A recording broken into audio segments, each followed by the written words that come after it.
Anna had been working as a nurse for less than a year when she was assigned her first solo night shift. The hospital where she worked was large and old, with several wings that had been built decades apart. Some sections were bright and modern, while others carried the smell of age, dust, and forgotten history. That night, she was told to cover the East Wing. Technically, the East Wing was no longer in use. Most of its rooms had been shut down years ago after funding cuts and rumors of strange incidents. The official explanation was that the building needed repairs and wasn't safe for patients anymore. Still, the lights worked, the doors locked, and the security system monitored every hallway. Anna tried to stay calm. She told herself it was just another part of the hospital, even if it looked more like a place from an old movie than somewhere people should still walk.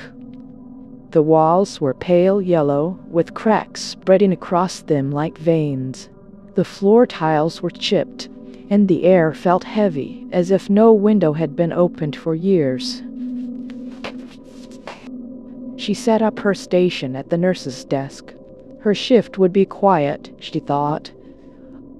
No patients, no emergencies, just paperwork and staying awake until morning. For the first couple of hours, everything was uneventful. She read some reports, checked the time, and listened to the hum of the fluorescent lights above her. Then she heard it, the faint sound of a bell. At first, she thought she imagined it.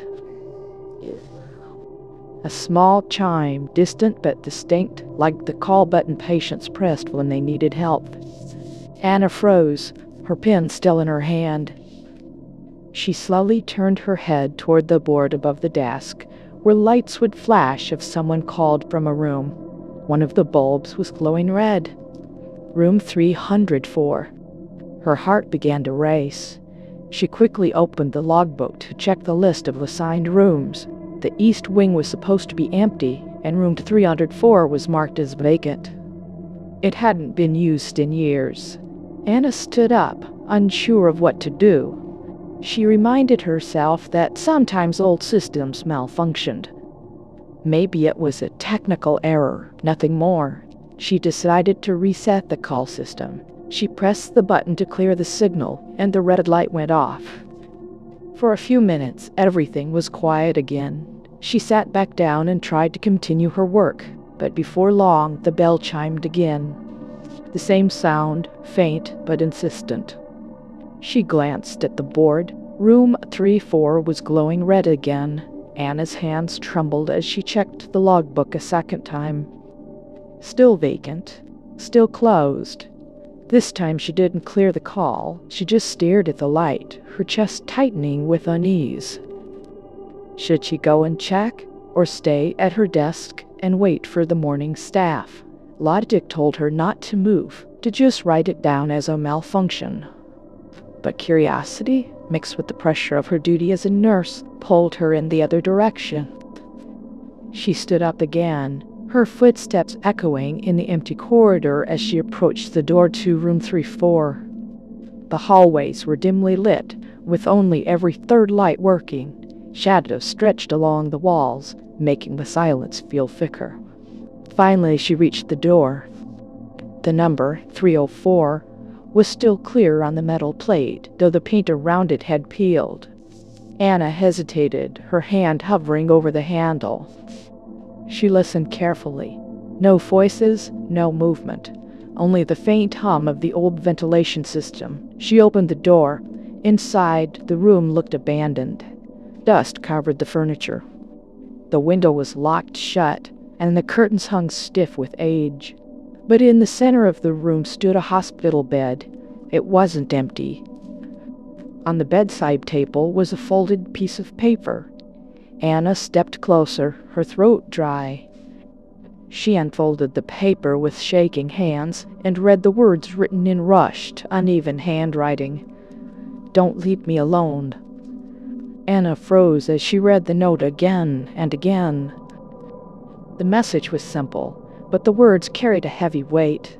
She looked around the room, her pulse pounding in her ears. The air felt colder here, almost damp, as if someone had just breathed out beside her. She tried to convince herself it was a prank. Maybe another nurse had left the note years ago. Maybe it was just coincidence that the call light activated. But deep down, she didn't believe that. The handwriting looked fresh, the ink still dark, as if it had been written only hours earlier. Suddenly, the bell chimed again. Anna jumped. The sound came not from the hallway, but from inside the room. Her eyes darted toward the wall. The call button next to the bed was glowing red, as if an invisible hand had pressed it. Her breath caught. No one was there, yet the button was lit. Slowly, almost against her will, she reached out and pressed the reset switch. The glow faded, and the room fell silent again. She took a step back, gripping the note tightly. The silence didn't feel empty anymore. It felt watchful. Anna whispered to herself, "I need to leave. Now." She turned toward the door, but before she reached it, the light flashed again. The call button lit up, brighter than before, and the bell rang louder, urgent, almost angry. Anna's chest tightened with panic. The hallway beyond the door was dark, the overhead lights flickering as she stepped out. She wanted to run, but her legs felt heavy, as if the building itself resisted her escape. Behind her, from room 304, she thought she heard a faint voice, a whisper, "Don't leave me." Anna spun around, her back pressed to the cold wall. The door was still open, the note still clutched in her hand. She told herself it was her imagination, just nerves playing tricks on her. But she couldn't shake the feeling that if she went back inside, she wouldn't come out again. She forced herself down the corridor, each step echoing unnaturally loud. When she finally reached the nurse's desk, she grabbed her phone to call security. But the line was filled with static, and no one answered. The system clock on the desk screen flickered, resetting again and again. Midnight, midnight, midnight. Her eyes widened. The power grid was failing, lights dimming in sequence, as if the building were shutting itself down. Only the red glow from the call board remained. Every room in the east wing was suddenly active. Lights flashed across the entire panel, from 301 to 320, all of them calling for her at once. Anna couldn't breathe. She grabbed her bag and ran toward the main doors of the wing, but when she reached them, they were locked. She swiped her badge again and again, but the scanner refused to respond. Behind her, the sound of bells grew louder, layered on top of each other, until it felt like dozens of unseen voices were crying out for help. She pressed her forehead against the door, whispering, "Please open, please." Then the noise stopped. The sudden silence was worse than the bells. Slowly, she turned around. At the end of the hallway stood the bed from room 304. It had been moved, though she hadn't seen or heard anyone push it. On the bedside table was the note again, unfolded, the words glowing faintly in the dim light. "Don't leave me alone." Anna's hand shook as she backed into the door, but this time it opened behind her without her even touching it. She stumbled into the main wing of the hospital, gasping for air. When the morning staff arrived, she tried to explain what had happened. But when they checked the east wing, room 304 was gone. The hallway ended at room 303, and the wall beyond was solid concrete. There was no record of a room 304 in the hospital's files. Only the note remained. Anna kept it in her pocket, proof that she hadn't lost her mind. Every night since then, she sometimes wakes to the sound of a faint bell. And when she looks at her bedside table, she swears she sees the folded paper waiting for her. The psychiatric hospital looked older than the city around it. Its walls were cracked, the lights dim, and the long corridors carried the echo of every step. A medical student just starting his internship was assigned to the night shift. He expected paperwork, maybe quiet observation. Instead, the supervisor handed him a nearly empty file. "Room 12, the doctor said. "You will sit with him during the nights." The student opened the file. It contained almost nothing. One line read, "Male, approximately late 30s. No name, no diagnosis, no medical history, just silence on paper. When he entered room 12, the patient was already awake. He sat on the bed, posture straight, eyes fixed on the corner of the room. His hair was dark, his skin pale, and his expression strangely calm, as if he had been waiting. The student introduced himself quietly. "I'll be here during the night shifts." The man's gaze turned toward him. His eyes were sharper than expected, alive in a way that unsettled him. Then the man spoke. "They couldn't escape the flames," he said. "The father tried to protect his child, but it was useless."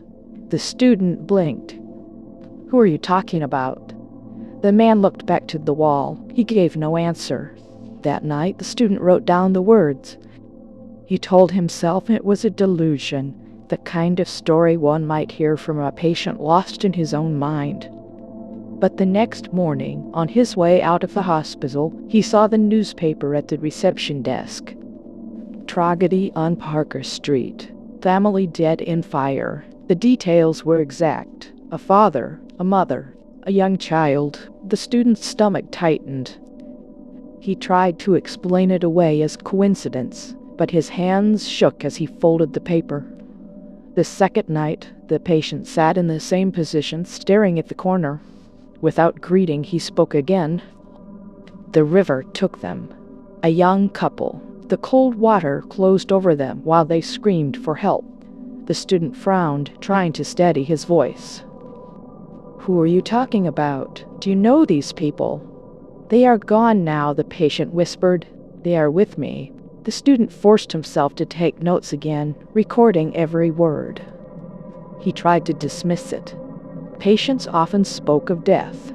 But when he sat in the cafeteria the next morning, he overheard nurses whispering. 2 people drowned last night. Their car went off the bridge." The student felt his chest tighten. The patient's story had come first. On the third night, the student sat closer to the man. "How do you know these things?"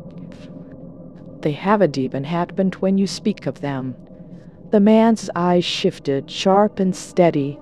"I hear them, their last moments, their cries. They all find me." The student asked, almost pleading, "Why you?" The man's lips curved in a faint smile. "Because I have no name. A name ties you to the living. Without one, I belong to the dying." The words chilled the room. For the first time, the student noticed the man's wrist. Every other patient wore an identification band. This one wore nothing. The fourth night came, and the patient's voice was faster, urgent. "The old district is burning. People scream inside. The fire eats everything." The student leaned forward. "Which street? Tell me." The man closed his eyes. "You can already smell it." The student rushed into the corridor. He opened a window. The night air carried a faint odor. Bitter, acrid, smoke. His pulse raced as he stared into the distance. A red glow flickered above the rooftops. The student returned to room 12, shaken. The patient had not moved. He sat still, as if carved into the bed, eyes calm, lips curved faintly. "You see it now," the man said softly. The student could not find words. He only sat down, trying to steady his breathing. From that night forward, the visits grew heavier. Each time the man spoke, the student knew he was hearing the final moments of someone in the city. A mother struck down in the street, a worker crushed in an accident, a young boy who never woke up. Every detail came from room 12 first. The student tried to fight it. He told himself to treat it as coincidence, to see it as delusion. But the pattern was undeniable. The stories matched the headlines. The deaths were real. By the end of the week, the student dreaded the night. His stomach turned as he approached the door. Still, he went in. The man sat in the same position. His eyes found the student instantly. "Do you want to hear the next one?" he asked. The student whispered, "No, please, no." But the man spoke anyway. The young nurse on her way home. She walks too quickly. The car doesn't stop. The student stood up suddenly. "Stop it! Enough!" The patient tilted his head. "You can't stop it. You can only listen." "I told you, I belong to the dying." The student's chest tightened. The nurses, his colleagues. He rushed to the station and begged for the schedules. One of them, a young woman, was leaving Sid. He followed her discreetly, heart hammering. And then he saw it. Headlights, a car swerving. The student shouted, dragged her back onto the sidewalk just as the car sped past. Tires screamed against the pavement before disappearing into the night. The nurse looked at him, pale and trembling. "You saved me." The student said nothing. He just stared into the darkness, knowing exactly who had whispered the warning first. That night, when he returned to room 12, the patient was smiling. For the first time, his face held expression. "So you tried to change it?" The student's voice shook. "I did change it. She lived." The smile faded. The man leaned closer. "One life. But death doesn't bargain. If it misses one, it takes another. The balance always holds." The student could not sleep the next day. He replayed every word, every detail, until his mind ached. He told himself he would quit the internship, that he would never go back into that room. But when night came, he walked the corridor again, unable to resist. Room 12 was silent. The man sat in the same place, eyes waiting. The student asked, almost begging, "Why me? Why do you tell me these things?" The patient's voice was calm, steady. "Because you still believe in saving. You still think you have a choice." The student's throat went dry. "And if I stop listening?" The man's eyes narrowed.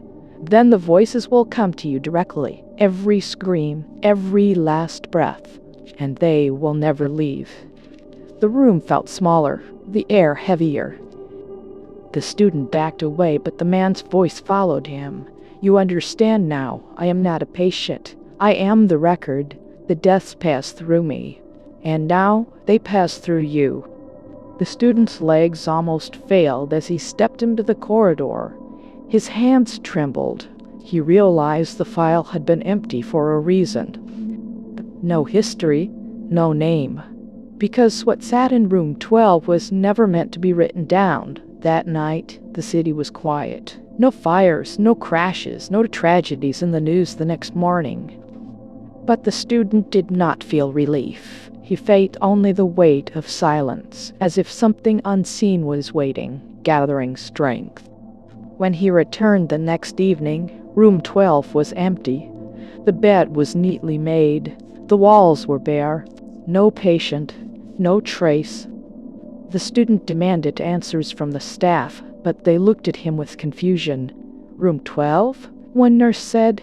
"That wing hasn't held patients for years." The student stood frozen.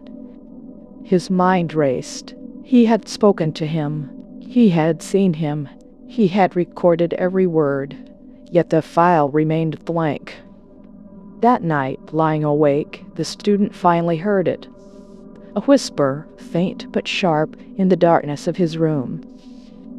They screamed the same way. The voice was his, and he knew then that room 12 had followed him home.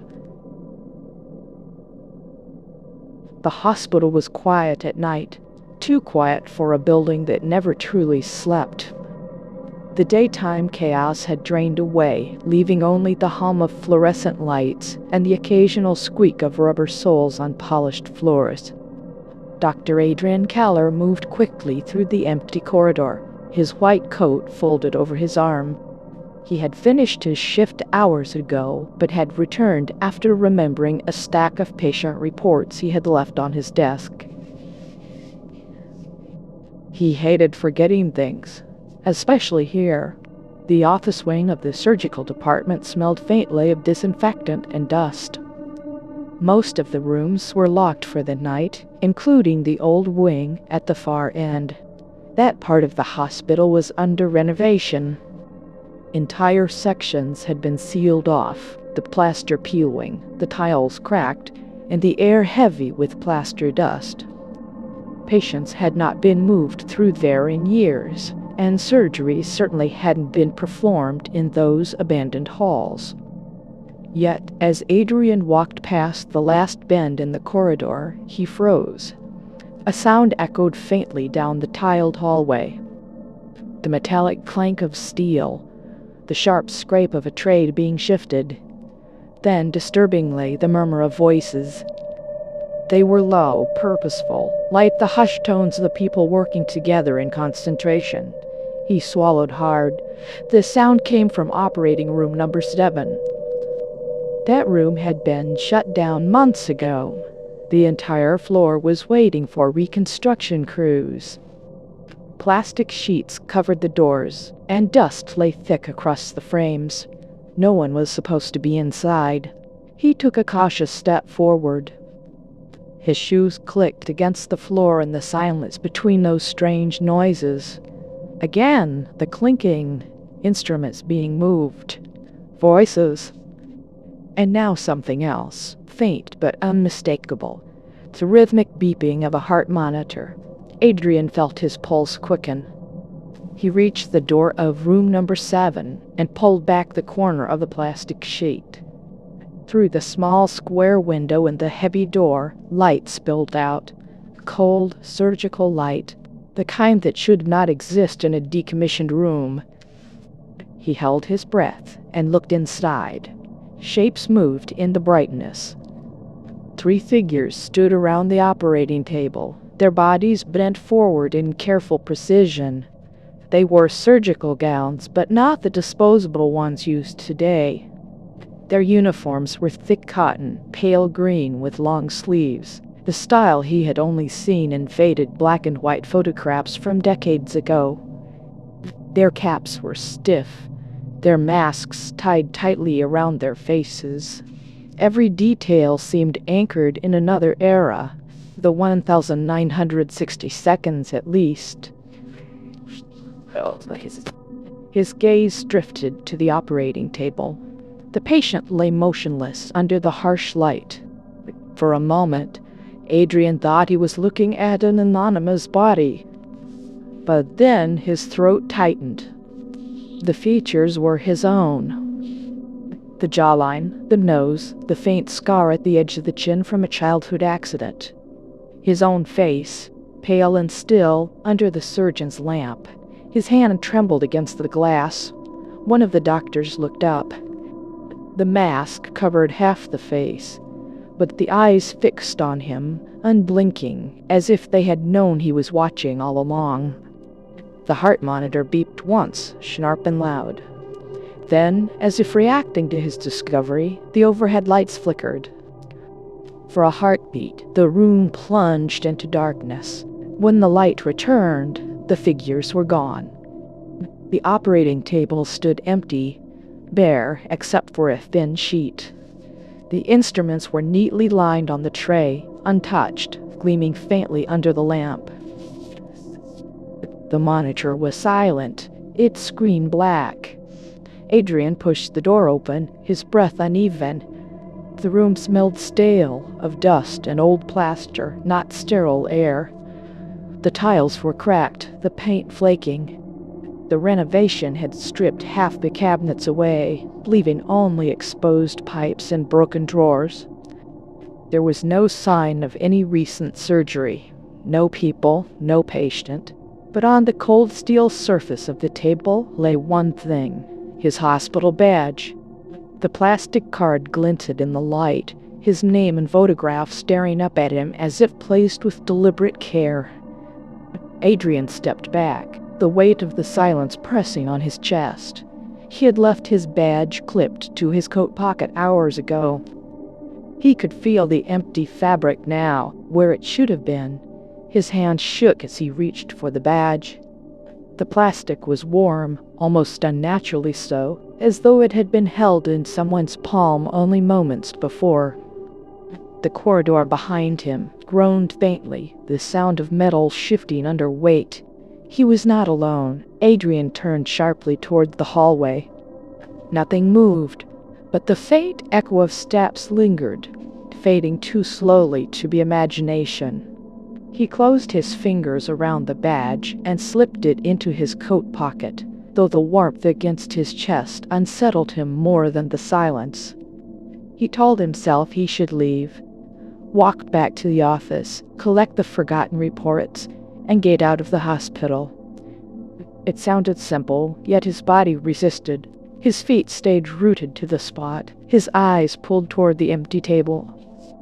The echo returned. He spun back to the corridor and froze. The plastic sheet that had hung loosely across the doorway now sealed itself against the frame as if drawn tight by invisible hands. The air grew heavy. The corridor dimmed, the fluorescent lights overhead flickering one by one until only the lamp above the table shone with steady clarity. Then the voices returned. They were muffled, as though just beyond the walls, repeating the same clipped medical terms, the same steady cadence. Adrian recognized words he had spoken countless times himself: scalpel, clamp, sutures. The tone was calm, professional, rehearsed. The sound wasn't coming from outside the room. It came from the intercom on the wall. The intercom had been disconnected years ago, wires pulled and panel left rusting. Yet now it buzzed faintly, the voices bleeding through, louder with each word until the static almost drowned them. Adrian stepped back. His shoulder brushed against the tray of instruments. The steel clinked softly, and he flinched at the sharpness of the sound. Something stirred on the table. The sheet rippled, though no air moved in the room. Slowly, deliberately, the outline of a figure pressed against the fabric from beneath, rising until it resembled the shape of a body. The contours matched his own. Adrian stumbled backward, nearly tripping over his own coat. The figure beneath the sheet shifted, head turning slightly toward him. The voices from the intercom stopped. Silence spread, vast and suffocating. Then a whisper, clear, close, though no mouth spoke. "Don't leave." Adrian's pulse thundered in his ears. He reached for the door, pulled at the handle. It resisted. He yanked harder, but it held as though welded shut. The sheet slid from the table. The figure beneath it sat upright. In the harsh light, Adrian stared at himself. The double skin was pale, veins visible, eyes wide and unblinking. It looked alive but wrong, its movements too precise, its gaze too fixed. Slowly, the double raised a hand. Between its fingers dangled Adrian's badge, the same one he had stuffed into his pocket moments ago. Adrian pressed his hand to his chest. The badge he thought he carried was gone. The figure placed the badge back on the tray of instruments, then laid down again as if nothing had happened. The sheet slid back over its form. The lights cut out. Darkness swallowed the room. When the lamps buzzed back to life, the table was empty once more. No sheet, no figure, no badge, only cold steel. The intercom crackled, and a single word echoed through the static. "Again." The door handle gave way under his hand. Adrian stumbled into the hallway, gasping for air. The corridor looked unchanged, lit evenly, quiet as before. The plastic sheet dangled loosely again, untouched. He turned, half expecting the light to still blaze from within, but room number 7 was dark. He ran down the corridor, past the locked offices, past the smell of dust and plaster. His office door appeared at the end of the hall. He reached it, hands fumbling at the keys, heart hammering.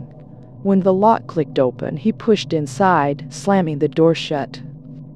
The reports sat neatly stacked on the desk, exactly as he had left them. His chair, his books, his coat hanger. Ordinary, safe. Then he saw the badge.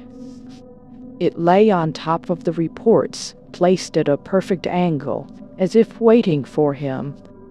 The warmth returned in his chest, not from the room, from inside, a heat that spread outward, unnatural, pulsing like a second heartbeat. He gripped the edge of the desk, struggling to steady himself. The reflection in the office window caught his eye.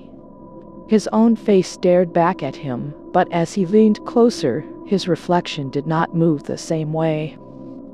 Its head tilted fractionally slower, its eyes watching him with the same unblinking stillness he had seen in the operating room. The intercom in the corner of his office, long unused, flickered with life. Static filled the air, and then, softly, calmly, a voice spoke. "Operating room number 7 is ready." The reflection smiled.